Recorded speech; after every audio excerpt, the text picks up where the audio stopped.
क्या आपको पता है कि अगर स्टीवन स्पीलबर्ग एक दिन अचानक डर के एक प्रोजेक्ट से बैकआउट नहीं करते तो सिनेमा की हिस्ट्री आज बिल्कुल अलग होती।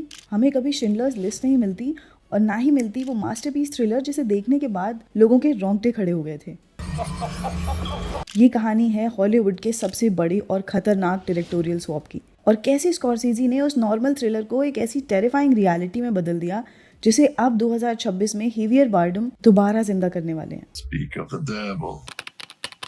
सोचो, जिस डायरेक्टर ने सिनेमा को उसकी सबसे डार्क और टेरिफाइंग थ्रिलर दी, वो उसे बनाना ही नहीं चाहते थे। स्कॉर्सेज़ी ने स्क्रिप्ट को 3 बार रिजेक्ट किया था, लेकिन रॉबर्ट डिनीरो की जिद के आगे उनको झुकना पड़ा। नतीजा, स्कॉर्सेज़ी के करियर की पहली $100 मिलियन ब्लॉकबस्टर। लेकिन सवाल ये है कि एक simple hero versus villain story को स्कॉर्सेज़ी ने एक मेंटल टॉर्चर में कैसे बदला, और हम आज इसके बारे में क्यों बात कर रहे हैं? क्योंकि ठीक एक दिन बाद 5 जून 2026 को हेवियर बार्डम इस टेरर को एप्पल टीवी पर वापस ला रहे हैं, एक बिल्कुल नए और भी ज्यादा खतरनाक ट्विस्ट के साथ। तो चलिए स्कॉर्सेज़ी की इस डार्क साइकोलॉजी को साथ में समझते हैं। 1962 की ओरिजिनल केप फियर एक straight forward good versus evil story थी। एक परफेक्ट ऑनेस्ट लॉयर और एक बुरा क्रिमिनल। लेकिन स्कॉर्सेज़ी को ये ब्लैक एंड वाइट दुनिया पसंद नहीं आती। उन्होंने नीचा की फिलॉसफी उठाई और इस पूरे मॉरल कंपस को आग लगा दी। 1991 की फिल्म में कोई हीरो नहीं है। सैम बोर्डन एक हिपोक्रेटिक और करप्ट लॉयर है जिसने एविडेंस छुपाकर केडी को 14 साल सड़ने के लिए छोड़ दिया। और मैक्स केडी, वो अब एक आम गुंडा नहीं रहा, वो एक रिलीजियस फैनेटिक बन चुका है, एक एवेंजिंग डीमन जिसकी बॉडी पर छपे बिब्लिकल टैटूज उसके बदले की कहानी बयान कर रहे हैं। इस शो में किसी पर भरोसा नहीं किया जा सकता, लेकिन इस चैनल की डीप रिसर्च पर बिल्कुल किया जा सकता है। ऐसे ही माइंड बेंडिंग डिटेल्स और हिडन लेयर्स के डार्क वेब में उतरने के लिए मेरा साथ दो यार, और आगे बढ़ने से पहले चैनल को सब्सक्राइब कर लो ताकि अगला ब्रेकडाउन तुमसे मिस ना हो जाए। केडी सोसाइटी का आईना है जो बाहर से सिविलाइज दिखती है पर अंदर से पूरी तरह सड़ चुकी है। स्कॉर्सेज़ी का ऑब्सेशन इस लेवल पर था कि उन्होंने स्क्रिप्ट को पूरे 24 बार रीराइट करवाया। क्यों? क्योंकि वो इस फैमिली को किसी भी कीमत पर दूध की धुली या परफेक्ट फैमिली नहीं दिखाना चाहते थे।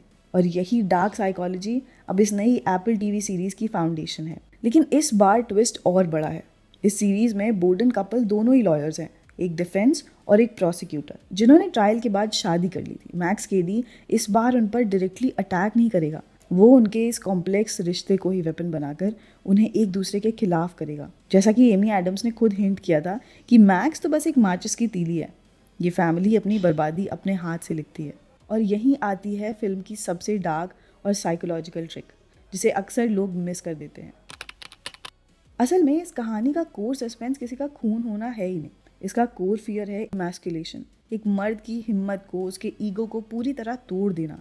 सैम बोर्डन का असली डर मौत नहीं है कि केडी उसकी जान ले लेगा। उसका सबसे बड़ा डर ये है कि वो एक बाप, एक पति और एक मर्द होने के बावजूद अपनी ही फैमिली को बचाने में कम्प्लीटली पावरलेस है। स्कॉर्सेज़ी ने इस डर को फिजिकल वायलेंस से नहीं बल्कि एक लगातार चलने वाले सेक्सुअल थ्रेट से इतना हैवी बना दिया कि आप अंदर से अनकंफर्टेबल फील करने लगते हैं। केडी कभी सैम पर डायरेक्ट हाथ नहीं डालता, वो सीधा उसकी कमजोरी पर वार करता है, उसकी बीवी और उसकी टीनेज बेटी। और सबसे टेरिफाइंग पार्ट, ये परिवार पहले से ही अंदर से खोखला है। सैम अपनी बीवी को चीट कर रहा है, शादी टूटने की कगार पर है और बेटी अपने ही पेरेंट्स से बागी हो चुकी है। और इस आपसी दूरी को स्क्रीन पर फील कराने के लिए स्कॉर्सेज़ी ने अपने करियर में पहली बार anamorphic widescreen format use किया है, ताकि वो एक ही शॉट के अंदर इस परिवार की आपसी दूरियों को और बैकग्राउंड में खड़े केडी के मैसिव थ्रेट को एक साथ दिखा सके। क्योंकि केडी यहाँ सिर्फ एक विलन नहीं है, वो एक साइकोलॉजिकल हैमर है जो इस दरार पड़ी फैमिली को पूरी तरह चकनाचूर कर देना चाहता है। आम फिल्मों में परिवार एक किले की तरह होता है जो आपको बाहरी खतरों से बचाता है, लेकिन स्कॉर्सेज़ी की इस दुनिया में ये फैमिली एक दलदल है। And as the critics have pointed out, Borden family की जिंदगी बाहर से चाहे जितनी भी सॉलिड दिखे, अंदर से उनकी फाउंडेशन पूरी तरह खोखली और बिना रीढ़ की हड्डी वाली है। वो केडी से नहीं हार रहे थे, वो अपने ही दलदल में धंस रहे थे। मेरा मानना है कि हर फ्रेम में एक हिडन स्टोरी होती है और हमारा काम है उसे ढूंढना। Become part of the conversation today. बस सब्सक्राइब करो और बेल आइकन दबाओ so you never miss a mind bending exploration.